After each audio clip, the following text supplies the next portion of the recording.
Stop scrolling for a second, because the next few minutes could change how you think about cancer prevention for the rest of your life. Not cancer detection, not wait until something shows up on a scan. I'm talking about prevention, what you can do daily, starting tomorrow, that research keeps pointing to as protective, especially after age 50. And here's why I'm being so direct. A lot of people over 50 still believe cancer prevention is basically luck, genetics, or whatever happens at their next checkup.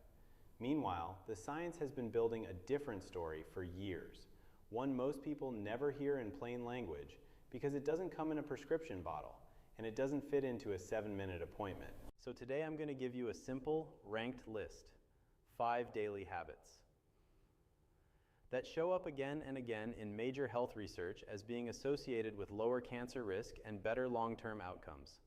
I'll explain the why behind each habit, what to do, and how to combine them so they actually work together. One quick note before we start. This is educational information, not personal medical advice. If you have a medical condition, are undergoing treatment, or are changing your diet, exercise routine, talk to your healthcare professional. Now, stay to the end, because the number one habit is the one most people over 60 are doing wrong, and fixing it is often the fastest way to improve the body's ability to repair, regulate inflammation, and support immune surveillance. All right, let's begin with number 5. Number 5 is so simple most people ignore it, and that's exactly why it's powerful. Morning hydration done correctly. Not drink more water sometime. Not, I'll have a sip after coffee. I mean a deliberate habit.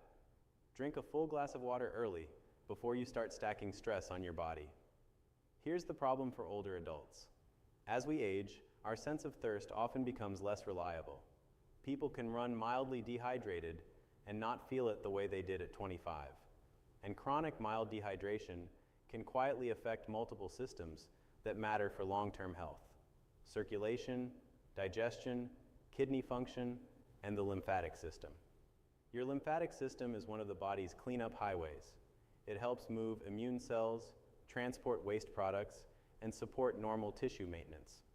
It's not the only defense system in your body, but it's part of the clean and clear environment your tissues need. The goal here isn't to treat cancer with water. The goal is to stop starting every day behind. When your body is underhydrated, everything is working harder than it needs to. What to do? Keep a glass or bottle by your bed.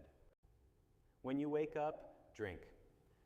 About 16, 20 Oz or whatever feels reasonable for you, especially if you have heart, kidney conditions and need fluid guidance.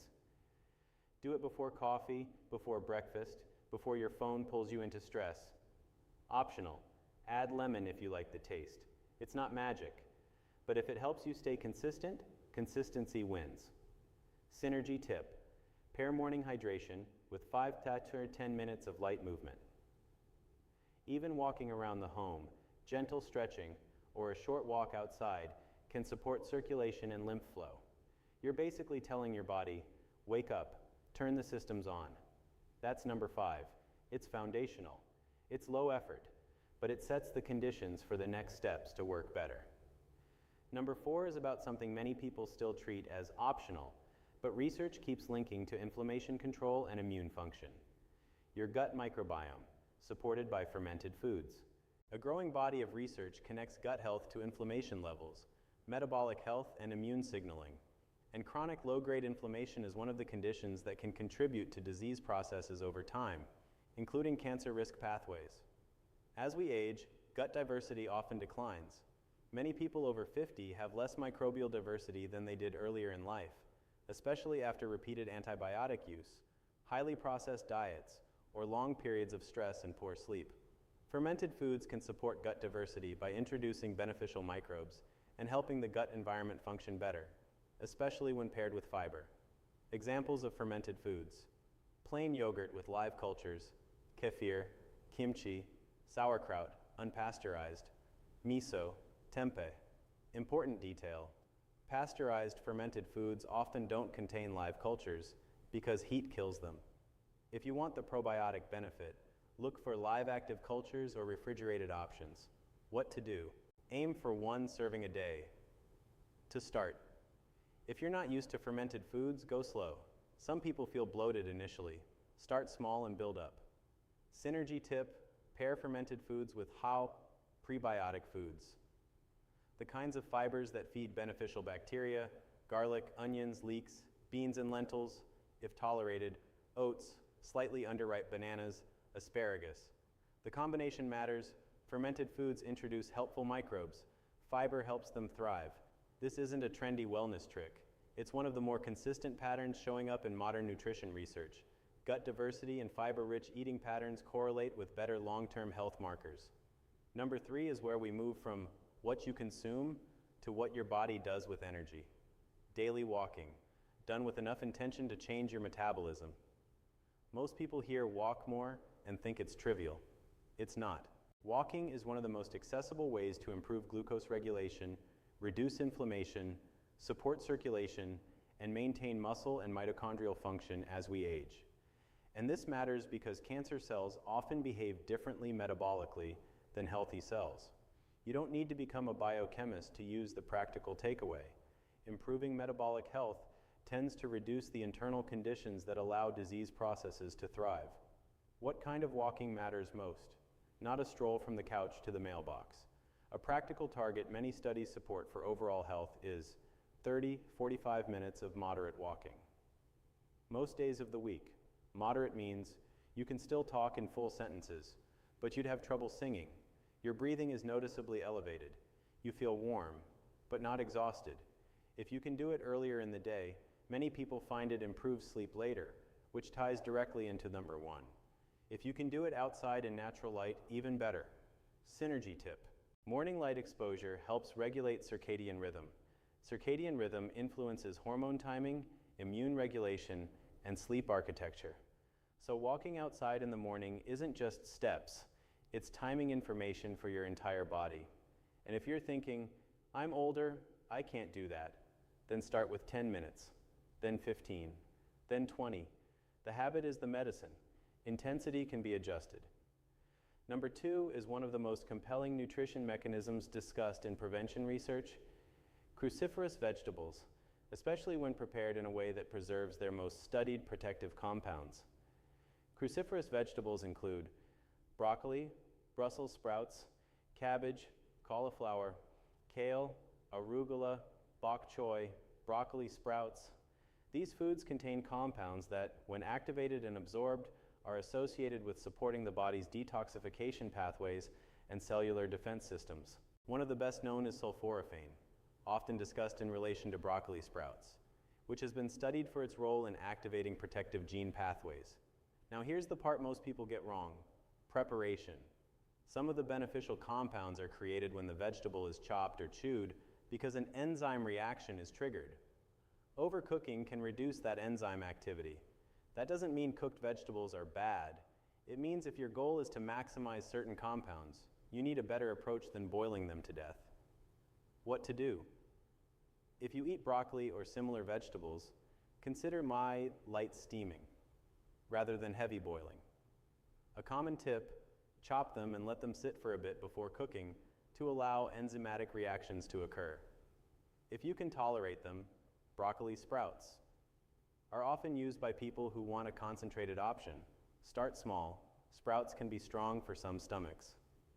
Synergy tip: pairing cruciferous vegetables with foods that contain supportive enzymes like mustard, radish, or arugula is often suggested as a way to improve the formation of certain beneficial compounds, especially if you cook your vegetables. The goal here isn't to eat one food and become cancer-proof. The goal is to build a weekly pattern where your body consistently receives compounds linked to cellular defense. A realistic target: cruciferous vegetables.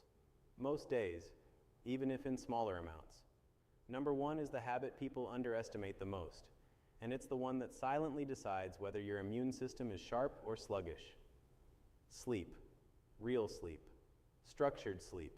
Not just time in bed. If you want one habit that improves multiple systems at once, hormones, inflammation, immune function, metabolic regulation, and recovery, sleep is it. Here's what many people don't realize after 50.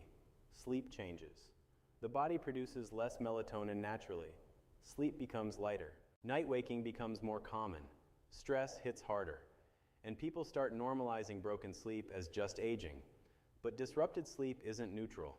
Poor sleep is associated with higher inflammation, impaired glucose control, weaker immune function, and worse recovery. Researchers have also raised concerns for years about chronic circadian disruption, like night shift work, and long-term health risks. The key is not just sleeping more.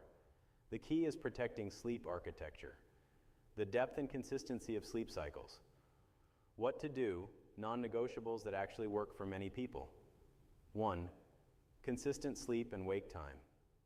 Your body runs on rhythm. If your schedule is random, your hormones become random. 2. Darkness matters. Even small light exposure can disrupt sleep quality. Use blackout curtains or a sleep mask if needed. 3. Cooler room temperature. Many people sleep better around 65-68 degrees Celsius, 18 to 20 degrees Celsius, but adjust for comfort. 4. Screen cutoff. Try shutting off screens 60-90 minutes before bed. If you can't, use blue light filters and reduce stimulation. 5. No heavy meals late. Digestion competes with recovery. A lighter dinner earlier often improves sleep. If sleep is hard for you, don't start with 5 changes at once. Start with the 2 highest impact ones. Same sleep, wake time, dark, cool room. Then add from there. Synergy tip. Remember the morning walk in natural light? That anchors your circadian rhythm so your body knows when to produce wakefulness hormones and when to produce sleep hormones. Morning light plus nighttime darkness is one of the most powerful combinations for sleep quality. Now let's make this practical. If you only take one thing from this video, take this. Cancer prevention isn't one magic food or supplement. It's the environment you build inside your body every day. Less chronic inflammation, better metabolic stability, stronger immune surveillance, better recovery, and fewer internal conditions that allow abnormal cells to thrive. So here's a simple tomorrow morning plan you can actually follow. Tomorrow, drink a full glass of water when you wake up. Walk for 10-30 minutes, outside if possible. Add 1 fermented food serving. Add 1 cruciferous vegetable serving. Tonight, pick a bedtime and protect it. Make the room darker and cooler. Cut screens earlier than usual, and then repeat. Not perfectly, consistently. One more thing I want to say clearly. Prevention is powerful, but it does not replace screening. Mammograms, colon cancer screening, skin checks, and following your doctor's recommendations, those still matter. If you're over 50, you deserve both. Smart lifestyle habits that reduce risk, proper detection strategies that catch problems early. If you want to make this video interactive and more useful for others, comment 2 things. 1, your age bracket, 50s, 60s, 70s, 80 plus. 2, which one of these is your weakest link right now? Hydration, gut health, walking, vegetables, or sleep? And if you want, tell me what kind of video you want next. A 7-day plan, a sleep reset guide, or what to eat weekly after 50. Template